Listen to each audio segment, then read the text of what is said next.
இறையேசுவில் அன்பிற்கும் மதிப்பிற்கும் உரிய திருத்தல அதிபர் பங்கு தந்தை அவர்களே,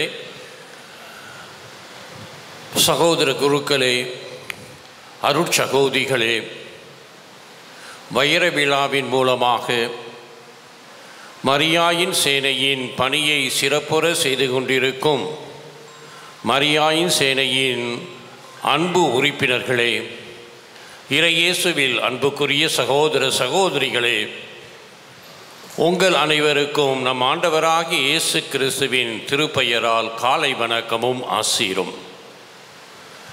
நம்முடைய பங்கிலே பல வருடங்களுக்கு முன்பாக அன்னையின் வழியில் வீராங்கனைகளாகவும் வீரர்களாகவும் அன்னை மரியாள் நமது தலைவியாக இருந்து நம்முடைய அழைப்பிற்கு ஏற்ற ஒரு நல்ல சேவையை செய்ய மரியாயின் சேனை என்ற ஒரு பக்தி சபையானது ஆரம்பிக்கப்பட்டது.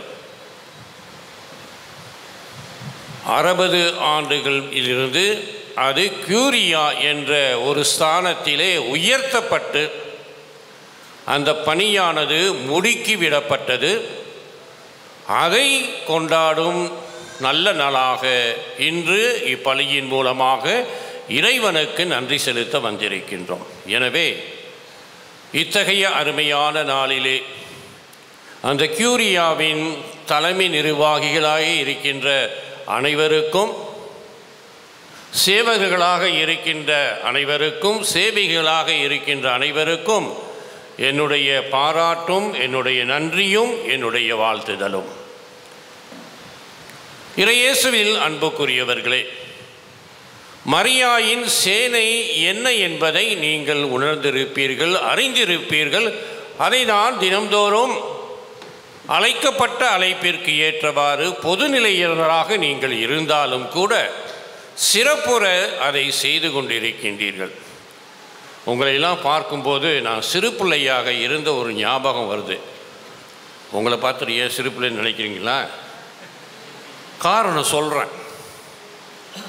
என்னுடைய அத்தை மரியாயின் சேனை தலைவியாக இருந்தாங்க. இந்த பங்கில் எங்கள் வீட்டில் நான் பேசாமல் இருக்க மாட்டேன், ஏதாச்சும் செஞ்சிகிட்ருப்பேன் கடைசி பிள்ளைனால.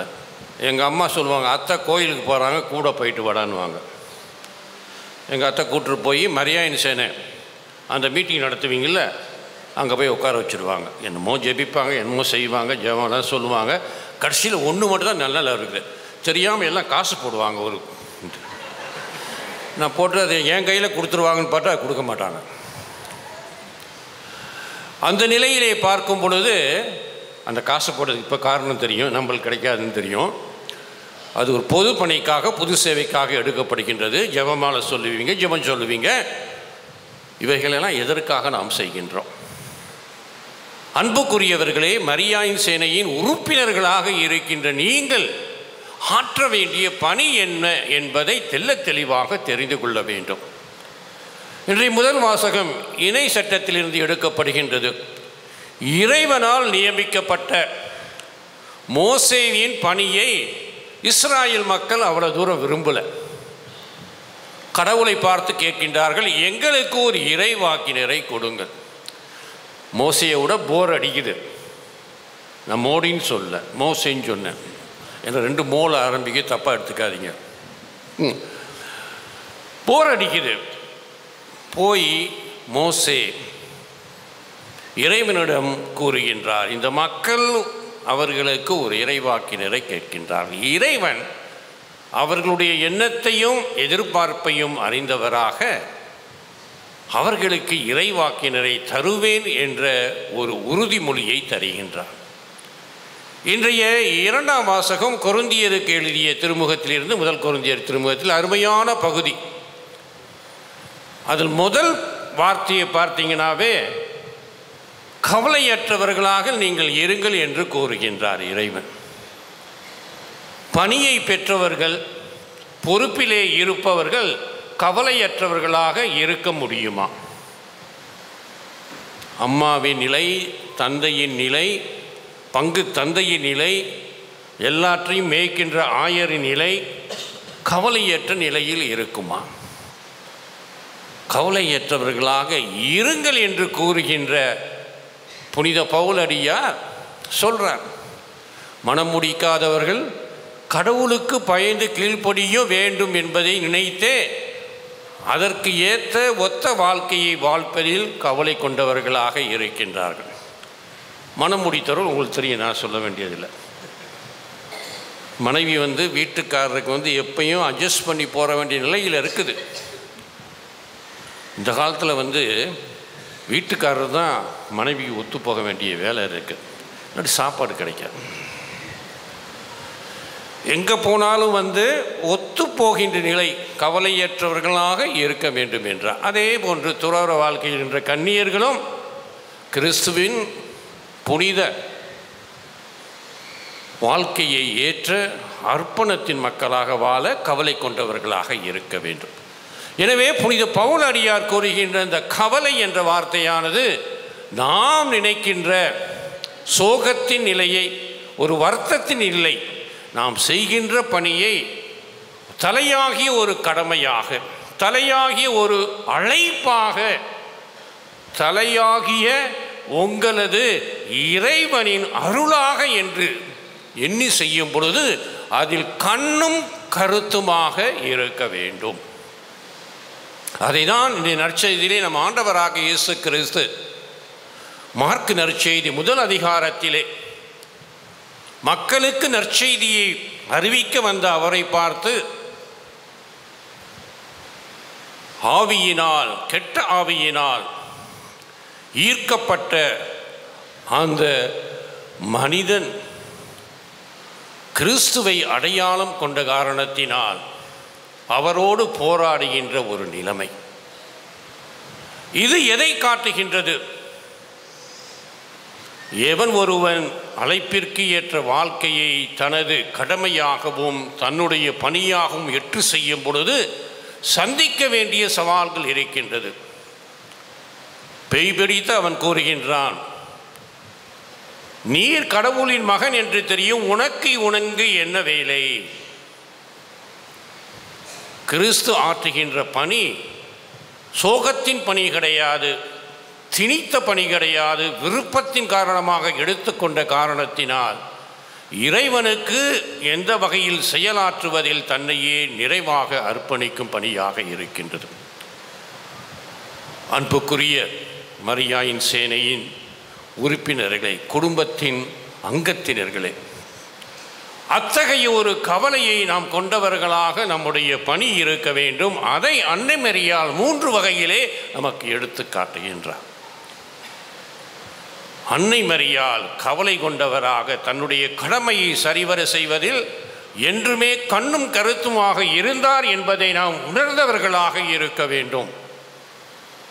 முதலிலே அவருடைய பணியானது கீழ்ப்படிதலின் பணியாக இருந்தது. அறியாத நிலையில், புரியாத நிலையில், எந்த நிலையிலும் இறைவனின் அழைத்தலை ஏற்ற அவர் ஆமன் என்று சொன்ன பிறகு, ஆகட்டும் என்று சொன்ன பிறகு, அவருடைய பணியானது இறை விருப்பத்தை நிறைவேற்றுவதின் கீழ்ப்படிதலின் பணியாக இருந்தது. மரியாயின் சேனையின் அங்கத்தினர்கள் இருக்கின்ற நீங்கள் பல சமயத்தில் சொல்லுவாங்க, வீட்டில் சும்மா தான் உட்காந்துருக்கேன், ஒரு பக்தி சபையில் சேரலாம். சில பேர் சொல்லுவாங்க, வீட்டுக்காரரே சொல்வார், எங்கள் வீட்டில் உட்காந்துருக்கீங்க, நீ இப்போ எதாவது செஞ்சுட்டு போ, அந்த பக்தி சபையில் சேரு, நானாச்சும் ஒழுங்காக வீட்டை பார்த்துக்கிறேன். அம்மா போயிட்டாங்கன்னா அப்பாவுக்கு நல்லாயிருக்கும், தனியாக பார்க்கலாம், டிவி பார்க்கலாம், ஃபோன் பண்ணலாம், எல்லாம் செய்யலாம். அதே மாதிரி வீட்டுக்காரருக்கு இவங்க சொல்லுவாங்க, ரிட்டையர் ஆகிட்டிங்கல்ல, ஆமாம், ஏன் சும்மா உட்காந்துருக்கீங்க, சிறை பணின்னு உயர்மறை மாவட்டத்தில் ஒன்று இருக்குது, அதில் போய் செய்யுங்க, இல்லாட்டி என்ன சிறையில் எங்கே வச்சிட்ருக்கீங்க நீங்கள். அதற்காக நாம் உறுப்பினர்களாக ஆகவில்லை. இங்கே இருக்க சகோதரர்களே, சகோதரிகளே, நீங்களாக மனமுவந்து ஏற்றுக்கொண்ட பணி, கடமையின் பணி, ஆர்வத்தின் பணி, அது ஒரு கவலையான பணி கிடையாது. இதைத்தான் 2ஆம் வாசகம் கூறுகின்றது, கீழ்ப்படிதலின் பணி. இரண்டாவதாக, இந்த பணியானது உங்களது நம்பிக்கையின் வாழ்க்கையின் எடுத்துக்காட்டான பணியாக இருக்க வேண்டும். அன்னையின் வாழ்க்கையில் ஒவ்வொரு நிமிடமும் கடவுளின் தாய் என்ற நிலையிலே ஸ்தானத்திலே அவர் நம்பிக்கையின் பணியை நிறைவேற்றுகின்றார். கானா ஒரு கல்யாணமாக இருக்கலாம். தானும் தன்னுடைய நண்பர்களும் கிறிஸ்துவை காண செல்லுகின்ற பொழுது அவருடைய மகன் கூறிய வார்த்தை,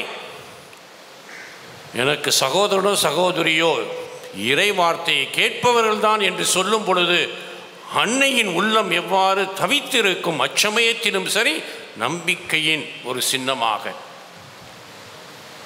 அதே போன்று தன்னுடைய பிள்ளையை ஆலயத்திலே காணிக்கையாக ஒப்புக் கொடுக்க வந்த சமயத்தில் சிமியோன் கூறிய வார்த்தைகளும் உன்னுடைய உள்ளத்தை வாழ்வுருவும் ஊடும், அதனால் நீ பல வகையான சங்கடங்களுக்கு ஆளாவாய் என்று கூறும் பொழுது கூட அறியாத நிலையில் நம்பிக்கையின் சின்னமாக இருந்து தன்னுடைய கடமை செய்கின்றார். மரியாயின் சேனையில் அங்கத்தினர்களாக இருக்கின்ற நீங்கள் ஜெபமாலை சொல்வது மட்டும் கிடையாது, செய்ய வேண்டிய பக்தி முயற்சிகளை நிறைவேற்றுவதில் கிடையாது, வீடுகளை சந்திப்பதில் மட்டும் கிடையாது. இக்காலகட்டத்திற்கு ஏற்ப உங்களுடைய கடமை மாற்றி அமைக்கப்பட வேண்டும்.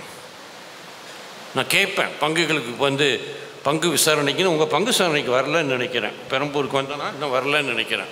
பங்கு சமையல் கூப்பிட மாட்டுறாங்க, பயப்படுறாங்க, ஆண்டவரை கூப்பிட்டோன்னா மக்கள் எதுவும் சொல்லிடுவாங்கன்ட்டு. வரேன் ஒரு நாள், அப்போ கேட்பேன், மரியாயின் சரி என்னம்மா செய்கிறீங்க? அவன் சொல்லுவாங்க, இப்படி ஜெபிக்கிறோம், ஜெபமாலை கொடுக்குறோம், யார் யாருக்கு மன திரும்ப செய்கிறோம். பொதுவாக இன்னொன்று சொல்லுவாங்க, அது செய்வீங்கன்னு நினைக்கிறேன், குடும்பத்தில் வந்து எந்தெந்த குடும்பத்தில் தகராறு இருக்குதோ அந்த குடும்பத்தை பார்த்து ஆறுதல் சொல்லிவிட்டு, கணவனு மனைவி ஒரு 6-7 மாதம் பேசாமல் இருப்பாங்க, அவங்கள பேச வைக்கிறதுக்கு முயற்சி செய்வோம். ஆனால் அது வந்து பெரிய ப்ராப்ளமாக்கிடக்கூடாது. இது மாதிரி இருக்கிற இடத்துல வந்து நம்ம என்ன செய்யணுமோ, இந்த சூழ்நிலையில் வந்து பங்கு தந்தையிடம் வந்து நாங்கள் சொல்லுவோம், பங்கு தந்தை தான். அதே மாதிரி எங்கெங்கே நோயாளிகள் இருக்காங்களோ அவங்களுக்காகவும், இறந்த குடும்பமாக இருந்தால் அங்கே ஜெபிக்கிறதுக்காக, இதெல்லாம் நம்ம செஞ்சுட்டு வர்றது தான் நம்பிக்கையின் அடையாளமாக, விசுவாசத்தின். அதைவிட இன்றைய காலத்தில் தேவையாக இருப்பது பல காரியங்கள். இந்த காலத்தில் நம்முடைய குடும்பங்களின் எதிர்பார்ப்பு வேறுபட்டதாக இருக்கின்றது. குடும்பத்திலே விசுவாச வாழ்க்கையே இல்லாமல் இருந்து கொண்டிருக்கின்றார்கள். பிள்ளைகளும் தாய்மார்களும் அப்பாவும் உட்கார்ந்து பேசுகின்றதற்கு கூட நேரம் இல்லாத நிலையில் வாழ்ந்து கொண்டிருக்கின்றோம். பிள்ளைகள் பெற்றோர்களை விட்டு தனியாக அலுவலின் காரணமாக, படிப்பின் காலமாக இருந்து கொண்டிருக்கின்றார்கள்.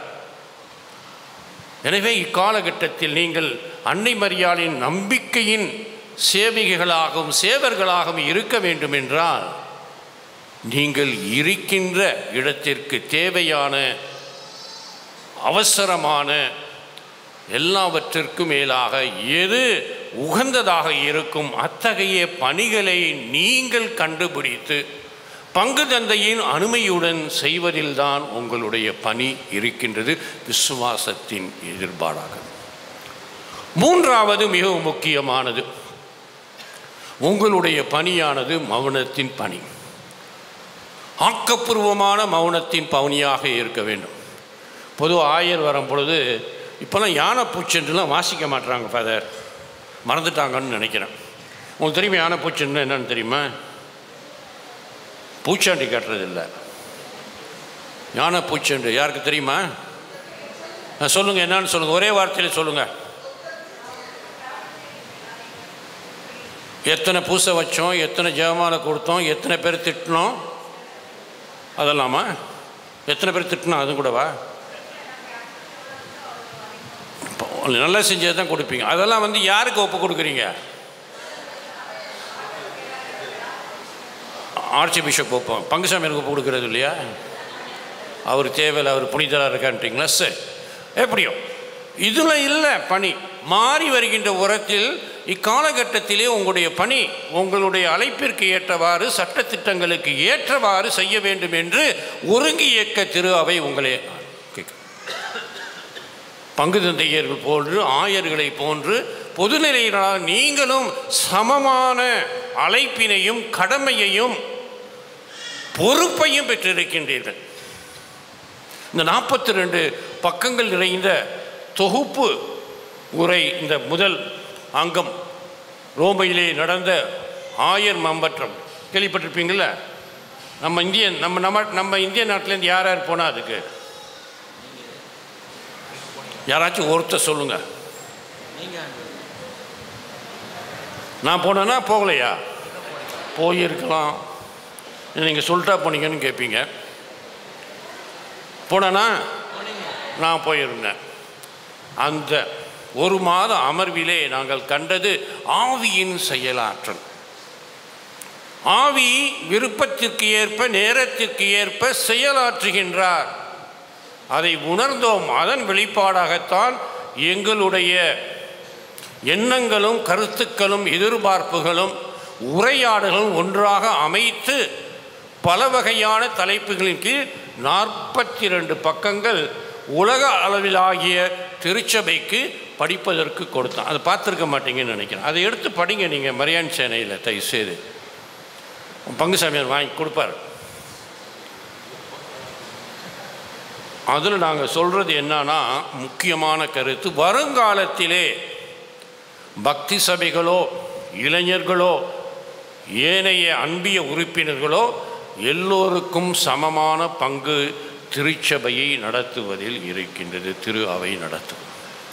அதை நீங்கள் இன்று உணர வேண்டும். ஆக்கப்பூர்வமான அமைதியில் சிந்தித்து எங்களுடைய பங்கில் மரியாயின் சேனை உறுப்பினர் என்ற முறையிலே நான் எதை செய்ய வேண்டும். அந்த தொகுப்புரையிலே பார்த்தீங்கன்னா அதிகமாக பயன்படுத்த வார்த்தைகள் 2. ஒன்று மிஷன், மறைபரப்பு பணி. 2வது அதிக பயன்படுத்தப்பட்டது கோர் ரெஸ்பான்சிபிலிட்டி, கூட்டு பொறுப்பு. அந்த வகையில் இந்த கூட்டு பொறுப்பு 16 முறை அந்த 42 பக்க நூலிலே இருக்கின்றது. அதை நீங்கள் ஏற்று பார்க்க வேண்டும். எந்த வகையில் கூட்டு பொறுப்பில் இந்த மரியாயின் சேனை இக்காலகட்டத்தில் ஆன்மீக வாழ்க்கை, குடும்ப வாழ்க்கை, சமுதாய வாழ்க்கை, மனிதநேய வாழ்க்கை, பிறர் அன்பில் அன்னையை தலைமையாக கொண்டு எதை நீங்கள் ஆற்ற வேண்டும் என்பதை இப்பொழுது நீங்கள் யோசித்து பார்க்க வேண்டும்.